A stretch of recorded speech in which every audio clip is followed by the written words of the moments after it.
Marie-Pierre Arthur à l'instant sur Sun, et là on va changer totalement d'ambiance, on va passer du côté clissonnet de la chanson. Portrait d'artiste, découverte, Hugo Cherel. Clissonnet, pourquoi ? Tout d'abord puisqu'il est 17h15 et nous retrouvons Cherel qui a sorti ses lunettes de circonstance. Et oui Guillaume, ça va bien ? Et ça va très très bien. Vous allez d'ailleurs pouvoir les revoir sur le podcast vidéo en téléchargeant l'appli Sun. Très belles lunettes. C'est fou ce qu'on fait avec la technologie sur Sun ces dernières semaines, c'est du délire. Du délire total. Délire total. Salut Guillaume et salut à toi cher auditeur de Sun qui, comme moi et Christine Boutin, mourait d'impatience hier de découvrir l'affiche du Hellfest 2015. Alors aujourd'hui Guillaume, si je te dis en 4, tuez-les tous, chevauche l'éclair, maître des marionnettes et justice pour tous, tu me réponds ? Annie Cordy ? Non. Ah, Metallica. Bah oui. J'hésite entre les deux. Bah oui, Metallica. Alors faire une chronique sur eux en 5 minutes, ça revient à déboiser l'Amazonie au coupe-ongle, mais lançons-nous. Metallica, c'est une sorte de monstre. 11 albums studio, 4 live, 25 clips, 37 singles, 9 Grammy Awards, 5 albums consécutifs en tête du Billboard 200 et 200 millions d'exemplaires de disques vendus. Rien que le Black Album, le 5e, atteignit le record de 51 millions de ventes mondiales, ce qui en fait l'album le mieux vendu de l'histoire du rock. Fondé en 81 à Los Angeles, Metallica naît de la rencontre entre Lars Ulrich, batteur, et James Hetfield, chanteur-guitariste. Ces derniers font des jam sessions, puis fondent le groupe avec Dave Mustaine, guitariste, qui les rejoint pour un temps éphémère. Il se fera éjecter très tôt et méga déçu, partira fonder Megadeth ? Mais oui, exactement. Kirk Hammett le remplacera en une après-midi. Entre-temps, en 1982, le groupe avait fait la connaissance de Cliff Burton, bassiste en pâte def au look de vieux hippie, et voilà les Four Horsemen qui sortent Kill 'Em All en 1983. Inspiré par Deep Purple, Black Sabbath et autres, Metallica propose pour l'époque un son très métallique et froid, comme une enclume, avec des riffs bien speed et bien hachés, et des solos de Kirk qui font se pâmer les jeunes métalleux de l'époque. Pour eux, et la renommée grandira rapidement aussi au fil des 3 albums suivants. J'ai dit 2 fois rapidement. Ride the Lightning en 1984, Master of Puppets en 86 et Injustice for All en 88, qui voit arriver d'ailleurs le bassiste Jason Newsted. Et oui, entre-temps, en septembre 86, lors d'une tournée en Suède, Cliff Burton meurt dans un accident de car. Les 3 autres ne sont que blessés. La perte est irréparable et affectera profondément les membres du groupe. Mais je vous propose un petit extrait de Dire Zev, issu de Injustice for All 1988, produit par Fleming Rasmussen et qui constitue, selon moi, la consécration du son Metallica, froid et chirurgical à souhait pour l'époque.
Voilà, ça c'était la double grosse caisse de la fin des années 80 et c'était très bon. C'était un an avant le mur de Berlin. On est presque en anniversaire. Donc voilà, je dois malheureusement passer sur des anecdotes aussi rigolotes que les accidents de skate de James Hetfield ou les projecteurs qui lui tombent sur les avant-bras en plein concert et qu'il brûle au 2e degré. Mais malgré ces mésaventures, Metallica connaîtra toujours un succès croissant et en 1991 sort le Black Album avec entre autres les tubes Nothing Else Matters et Enter Sandman. C'est l'époque où ils gagnent beaucoup d'argent et de fans et puis ils en perdent d'autres comme moi moi, qui ont trop le seum de les voir se perdre dans le rock FM. Et moi, je m'en arrêterai là, en fait. Viennent ensuite les albums Load et Reload dans les années 90. Moi, personnellement, je les appelle lourds et relous. Mais la magie des débuts n'y est plus. Et puis vient une traversée du désert pour Metallica dans les années 2000. Le succès leur a monté à la tête. Ils font fermer Napster, l'ancêtre d'Imul, parce qu'ils sont vraiment près de leur sous. James Hetfield s'alcoolise et part tuer des ours en Sibérie. Newsted, lui, se casse fonder son projet Ego Brain. Ahmet n'a plus le droit de faire des solos parce que les années 90, c'est fini. Il ne pense plus que par l'argent. Autant de scènes truculentes illustrées par le film Some Kind of Monster réalisé en 2003 à l'occasion de la tentative de sortie de l'album Saint Anger. Roberto Trujillo, ex-Suicidal Tendencies, rejoint alors le groupe comme bassiste et il continue de tourner et Metallica continue d'avoir quand même le succès que l'on sait. L'album Death Magnetic en 2009 remporte même un grand succès, en tout cas bien plus que le dernier, Loulou, en collaboration avec Lou Reed. Ce dernier, en effet, est un gros flop artistique et commercial. Bref, Metallica, c'est THE groupe sans lequel le métal actuel ne serait pas ce qu'il est, vu la quantité de groupes qu'ils ont inspirés, mais c'est aussi une certaine vision de l'avers que peut avoir la médaille du succès. Mais ne soyons pas durs à leur rencontre et remercions-les chaudement sur Sun, au moins pour leurs 4 et légendaires premiers albums.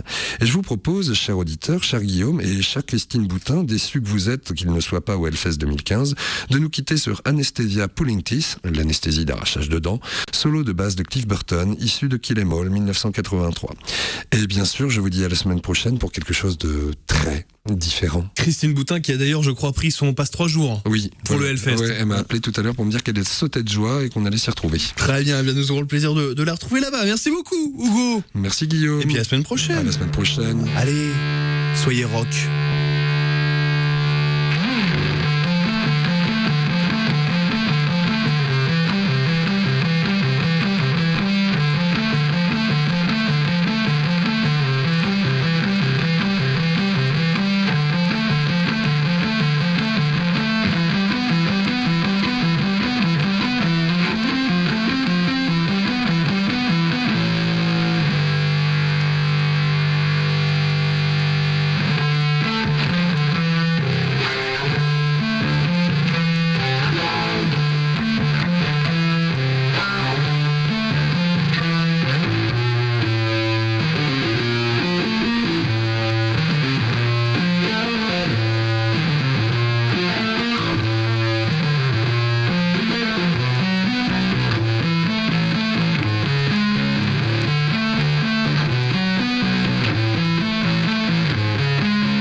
suite, on fait un nouveau point sur vos conditions de circulation. En attendant, eh bien, la suite de la prog de Sun, c'est dès maintenant. N'oubliez pas que vous pouvez aussi dédicacer vos titres. Ça se passe grâce à l'application MySun. Vous vous rendez sur le www.lesonunique.com/appli. Vous téléchargez l'appli, vous choisissez votre titre, l'heure et le jour de diffusion. Et puis ensuite, tout ce que vous avez à faire, c'est d'attendre la susditeur. Et puis, la personne à qui vous avez dédicacé le titre recevra automatiquement un SMS. Jusqu'à 19h, on se charge de lire vos dédicaces. En attendant, on continue bien sûr avec la prog. Dans quelques instants, Vankelmout et Malouise. Et tout de suite, Phil Collins avec In the Air Tonight. Très bon début de soirée, vous êtes sur Sun, le son unique à Nantes.